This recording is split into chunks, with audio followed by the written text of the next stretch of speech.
Creo que usted es de los que se ha hecho la pregunta, ¿por qué el Señor Jesús hablaba por parábolas?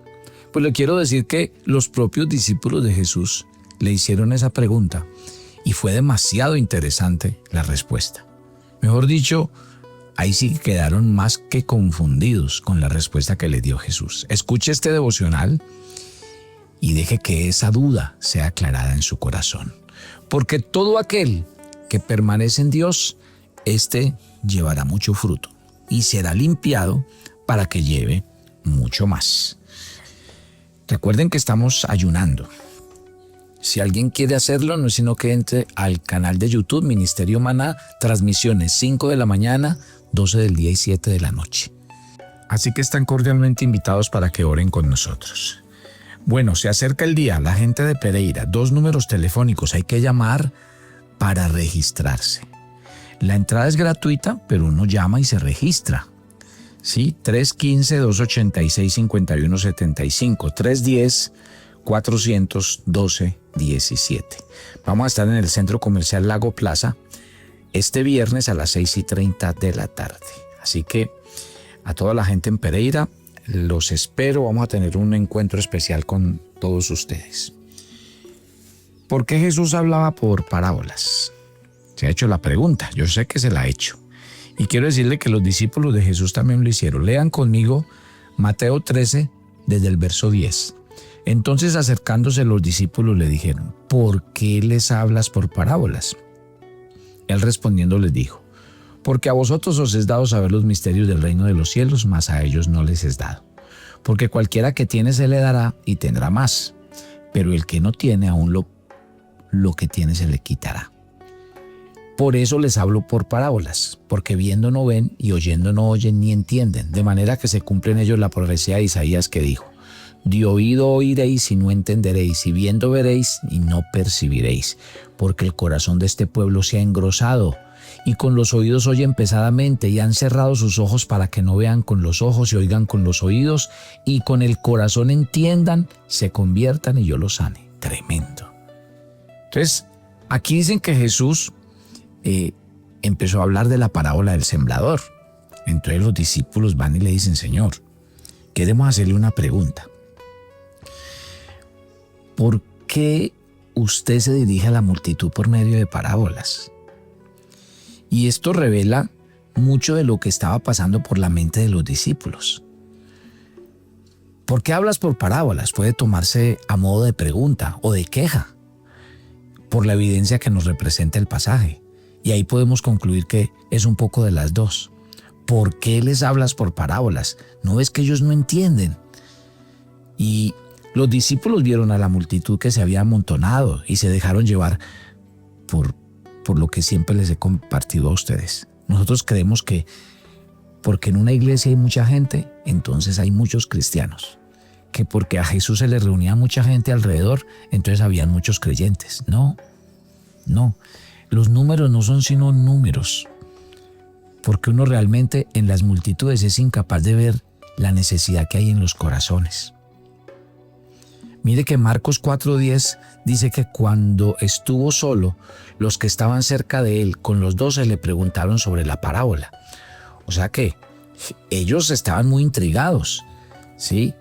Y tal vez yo me imagino que en la conversación le dijeron, Jesús, ¿usted por qué no trata de hablarles de otra manera? Es que la manera como usted habla se les hace complicado, los aburre, el evangelio no es atractivo, no es interesante. Y ahí viene la tentación de creer que porque uno hace las cosas más creativamente para que la gente oye, eso puede ser una respuesta. Y resulta que no es así. Dice la Escritura que Jesús respondió algo muy impactante y yo creo que los discípulos quedaron más confundidos todavía después de lo que Jesús les respondió. Porque Jesús les dijo, mire, quiero decirles que las parábolas tienen como finalidad revelar verdades importantes a los que creen. Esas fueron las palabras de Jesús. Mire qué les dice, a vosotros os es dado saber los misterios del reino de los cielos. ¿Qué es un misterio? Algo que previamente estaba oculto, pero que ahora es revelado. Y las parábolas tenían doble función. servían para ocultar las verdades del reino de los cielos a los que rechazaban a Jesús.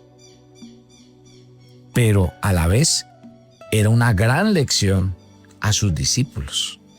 O sea que esa parábola servía como fundamento para saber de qué lado verdaderamente estaba cada persona cuando oía.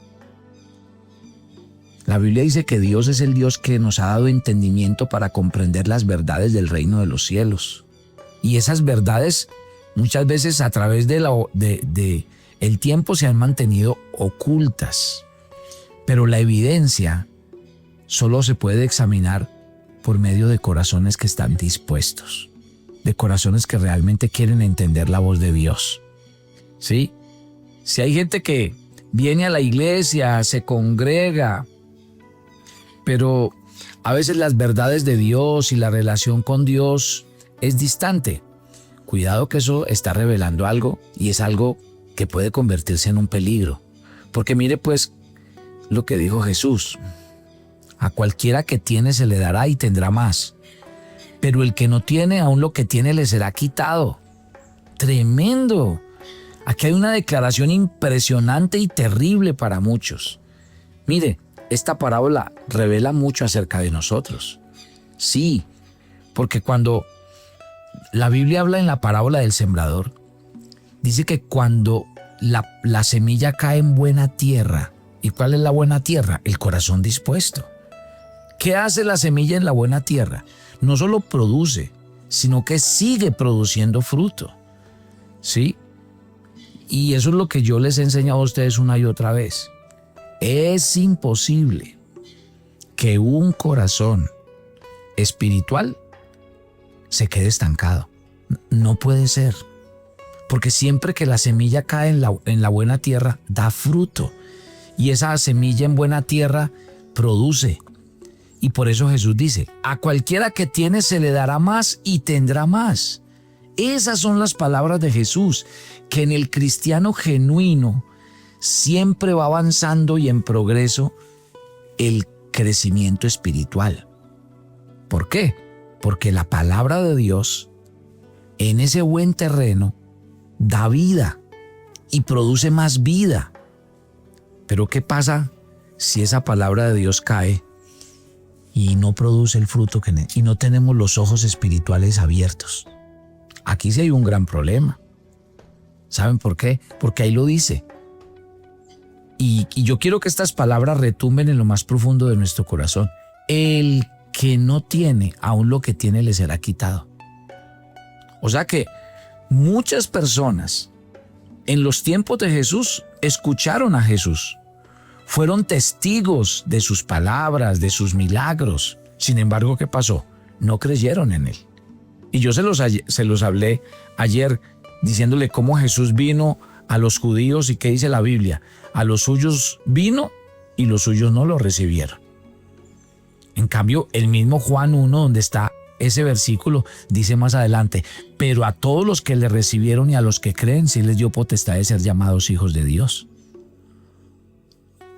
Espiritualmente, todos los seres humanos o progresamos o retrocedemos. Nadie permanece estático en su relación con Dios. O sea que entre más tiempo una persona conoce al Señor, le es fiel, permanece en su palabra, entonces ¿qué va a pasar? Cada vez la revelación y la verdad de Dios se van a notar en su vida. ¿Por qué? Porque ese conocimiento de Dios será mucho más, comprenderá más las verdades de Dios. Pero ¿qué pasa cuando una persona le dice no a Dios? Pues Dios confirma lo que dice la Biblia, que su obstinación ata con más incredulidad su corazón. Y de eso da razón la Biblia. No se le había entregado a Esaú la primogenitura. Pero ¿qué dice la Biblia? Que Esaú menospreció esa primogenitura, la vendió por un simple plato de lentejas a su hermano Jacob. Pero cuando uno lee Hebreos 12, dice que él lloró amargamente el haber perdido lo único que tenía. Pero dice la Biblia que aunque lloró, el Señor nunca le devolvió lo que él había despreciado. Acuérdese que el Señor a los que les dio talentos, a uno le dio 5, a otro 2, pero ¿qué pasó con el que le dio 1? Fue, cavó y escondió. Y cuando el Señor vino a pedir cuentas, el Señor le dijo: siervo malo y negligente. Cuando Jesús explicó esta parábola, al que tiene más se le da más. ¿Por qué? Porque su corazón bueno, su corazón abonado, su corazón siempre dispuesto a oír la palabra de Dios, siempre tendrá fruto. En cambio, un corazón disperso, distraído, que va de vez en cuando, que escucha a Dios por religiosidad, lo poco que tiene le será quitado. Eso es lo que explica la Biblia. Entonces, Dios nos concede a nosotros la bendición y el regalo. Pero mire cómo termina esta parábola. Esta parábola termina diciéndonos: porque viendo no ven y oyendo no oye ni entienden. Y aquí le quiero también aclarar un punto importante. Las personas no son víctimas de la incredulidad, no, señor. Porque la indiferencia a la palabra de Dios, eso no es accidental ni es involuntario. Si no hay fruto en su vida, a pesar de que usted escucha sermón tras sermón y por una y otra razón, usted dice: yo no aprendo, yo no crezco, yo no maduro, yo no me comprometo, eso no es culpa de Dios. Y usted no puede decir que eso es a causa de su inmadurez o su incredulidad, que son culpa de Dios, no. Porque las parábolas de Jesús son un juicio sobre la incredulidad de las personas que no están dispuestas a aceptar las verdades claras y sencillas de la palabra del Señor. Aquí dice que no las entienden porque no las quieren entender. Y esa es la triste realidad de los corazones endurecidos del pueblo. Y eso pasa el día de hoy. O sea que para andarnos sin rodeos, lo que realmente ocupa el corazón del hombre es esto. ¿Cómo termina el pasaje? El pasaje dice: por eso es que teniendo ojos no ven y oídos no oyen. Ojo, dice, y por eso no pueden entender con su corazón. No se pueden convertir al Señor. Porque el Señor quiere que abramos nuestros ojos. Porque el Señor quiere que abramos nuestros oídos.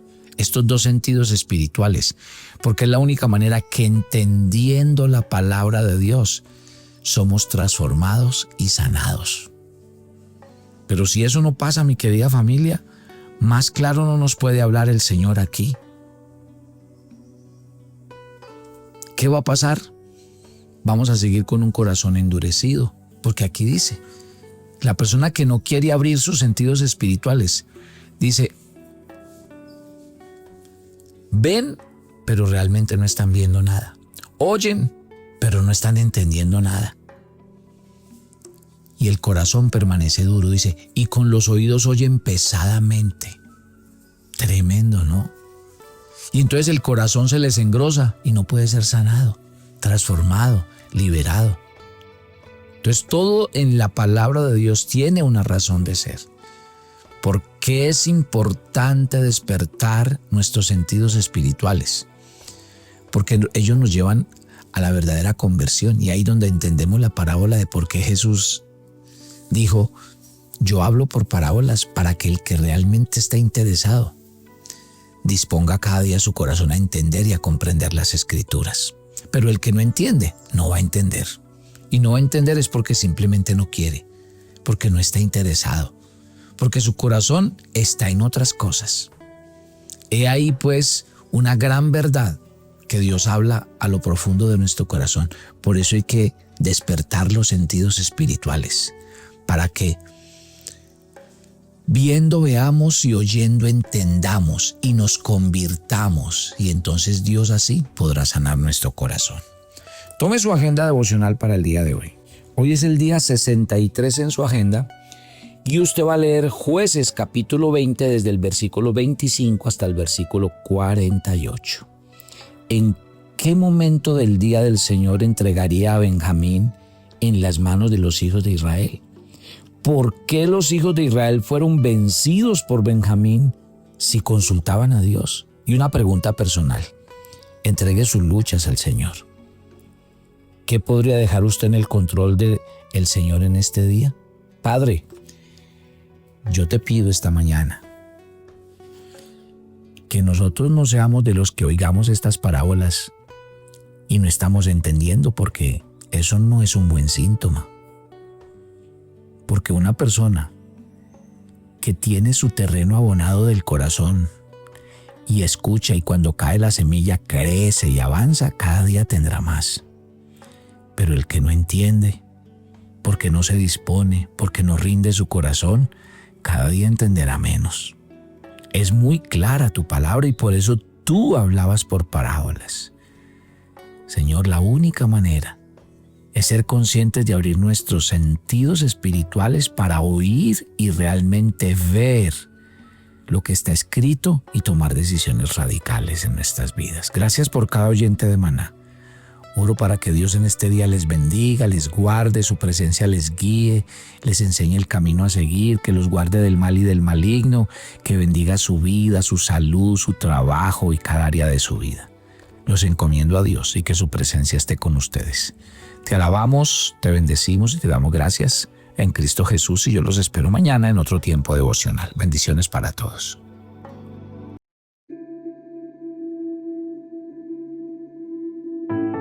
Muchas, pero muchas gracias, familia Maná. Hemos recibido sus aportes, lo seguimos haciendo y créame que estamos agradecidos y cumpliendo la tarea. Gloria a Dios por los que lo hacen a través de las donaciones, pero también gracias a los que comparten el devocional, porque esa también es la manera de hacerlo, compartirlo a muchos otros para que lleguemos y cumplamos un objetivo. Dios les bendiga y sigamos haciendo la tarea de llevar el nombre del Señor.